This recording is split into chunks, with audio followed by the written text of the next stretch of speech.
people old enough to remember life pre-internet, what are some less obvious things you miss about that time? News only being on at 6 p.m. That was it. Now we have 6 hours of local news and 24 hours of cable news. Not being bombarded all day with news. And when you saw breaking news on the screen, you knew some serious poo went down. It also gave you time to process information, especially when it was something bad, major.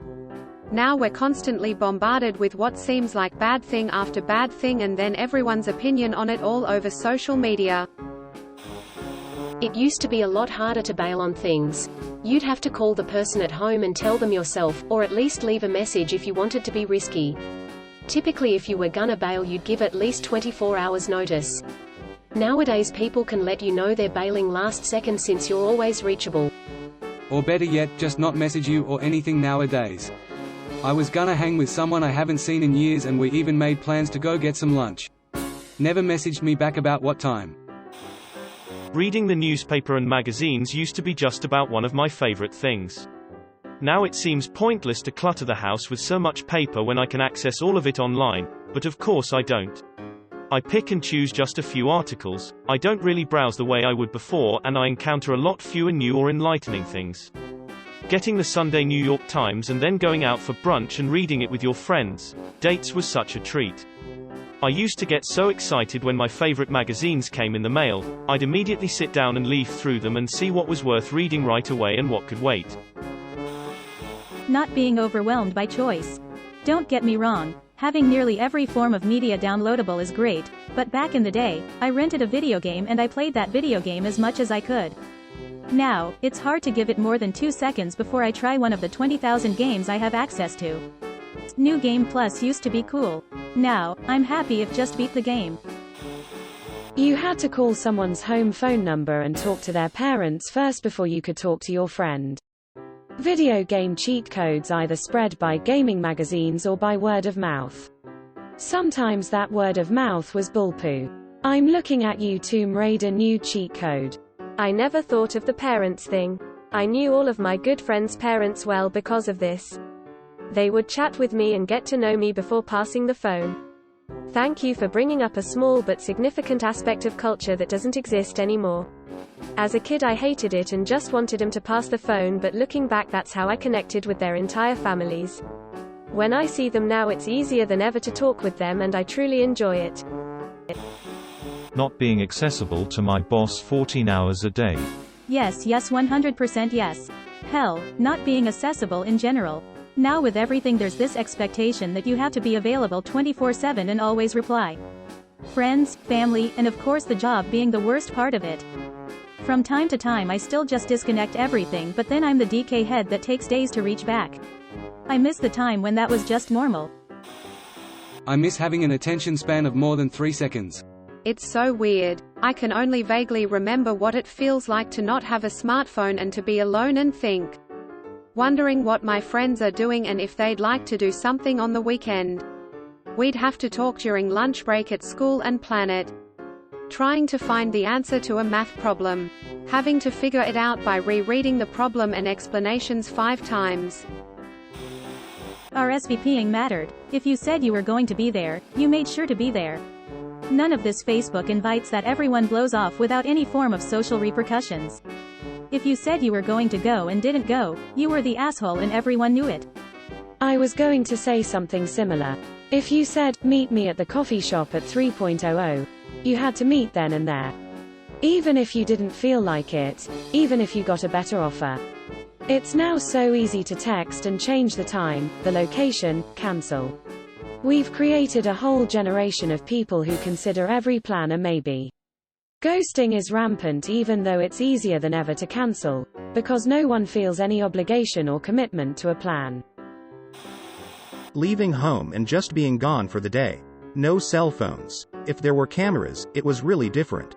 You used them to take pictures of things or had people take pictures of you. But there was no social media to preoccupy your mind. It was just doing something. And whoever you were with, was who you were with. Piggybacking off being with whoever you were with, there used to be more incentive to be out and about.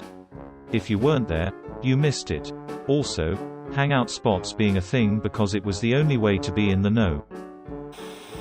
The instant win bottle caps, candy, chocolate bar wrappers where you could turn them back into the store and immediately get a free one. Now it's just codes you have to register on their website so they can get your info. I don't even bother anymore.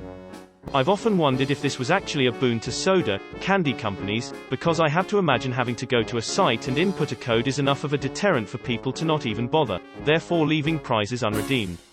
I don't even bother either. Seeing 3IDJS644F inside a bottle cap definitely isn't the same as one free drink in a bottle cap. The absolute absence of push notifications. Life just waited for you like a good person. You could be the cool guy that remembered poo. Like who was in what movie or the themes to TV shows. Now IMDb makes everyone that guy and it's not special. There's a lot of little things like that. When you bought new music you just had to hope it was good. The single might be popular but otherwise unless someone had it you just bought it and hoped for the best. Simplicity. I don't even know how to describe it. Like my days were filled with playing outside or swimming or reading in tree out front. And reading shampoo bottles while you pooed lol. When you used to play outside and the only curfew you had was when it started getting dark outside. Or when Dad let out that super loud whistle that could be heard for blocks and you knew it was dinner time. Drop those Sega controllers at the neighbor's house and hoof it home. I miss my video game magazines. The thrill of getting one in the mail, often multiple because I had several different subscriptions, to read up on the next thing coming out, strategies for games that recently came out, and just the fun articles about related material were some of my favorite memories. Sitting down in the evening to read a book because there was nothing on TV. With today's streaming services, there is so much more media being produced, and it's all available at the click of a button whenever you damn well please. It can easily become an endless loop of what to watch next. I remember when there used to be 8 channels. You either had to watch General Hospital, or find something better to do. 8? That's high living. We had 4. The 3 major networks and the local PBS station. And that's the way it was and we liked it. What? Asterisk brandishes rolled up newspaper asterisk get off my lawn. My formative years were the 1980s. I remember like yesterday going to study in Paris my junior year of college. I got off the plane with no cell phone, no internet, a Let's Go Paris book, and just a hostel address written on a piece of paper I'd stuck in a French dictionary. I did not know a single person in all of France. I had $500 of cash stuck in a money belt. The belt was tight and sweaty, but that money had to last me for at least a month until I could find a part-time job with my lousy French. My credit card was my father's credit card numbers written down on a piece of paper. He told me I could only use it to buy a plane ticket home in an emergency. I remember standing in the airport and having this powerful emotion of being 21 years old, scared pooless, but in absolutely completely control of my own destiny. There was absolutely nobody who could come rushing to my aid if I needed it. I was 100% on my own. I'm actually very thankful for that experience. I found the hostel. I found a job. I made friends. I learned French. I made it all on my own, which was just a big boost in life confidence. I have no doubt if I'd had a cell phone I would have called my parents on day 2, told them it was too hard, and been on the next plane home. But I had no other choice but to succeed. The ability to start over.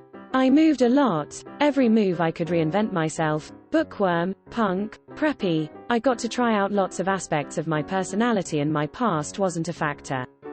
I also miss patience. I get annoyed at TV ads now. Radio makes you listen to the whole song, even when you sooner like it.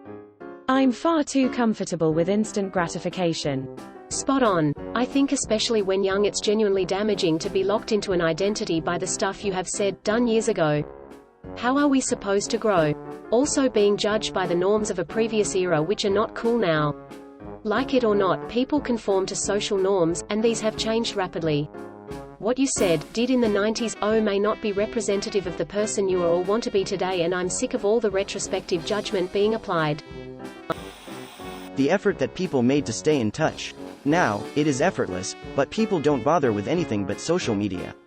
Certainly not something I miss. My closest friends and most of my family live over 5,000 miles away.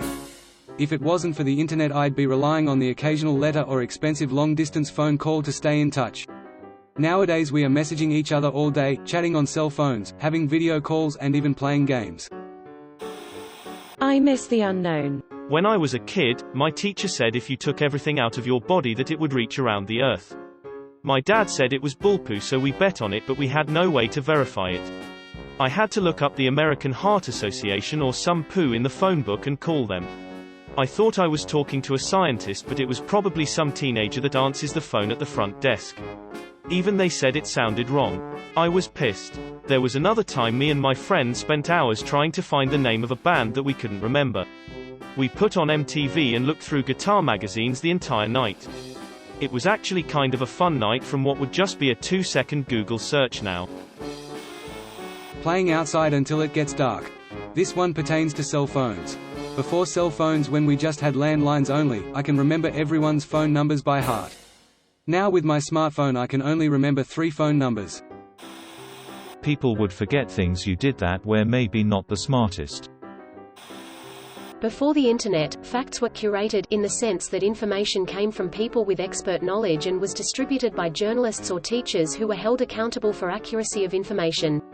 The internet has allowed crazy people to spout rubbish with hardly any filter. Thank you for watching. We upload new videos every day, so be sure to come back for more fun. Please consider liking and subscribing if you enjoyed the video.